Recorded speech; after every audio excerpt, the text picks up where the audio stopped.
Pa, may meeting po kayo. Meeting saan? PTE meeting po. Naku, alam ko na yan eh. Pera na naman yan. Pambili ng TV sa classroom nyo. Siyempre po, kailangan po namin sa school yun. Ayoko pumunta. Ganon din naman yan. Ulit-ulit lang naman ganyan. Makibalita ka na lang doon sa mga classmate mo kung ano yung pinagmitingan.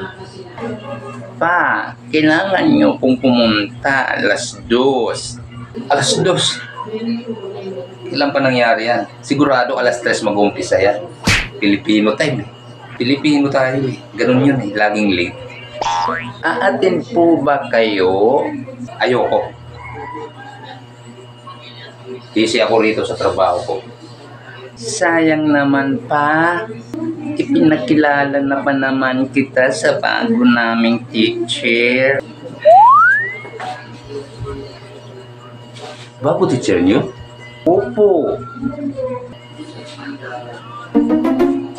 Maganda po siya. Talaga? Sexy. Maputi. Magaling mag-English. At napakabait po niya pa. Biyuda na po siya.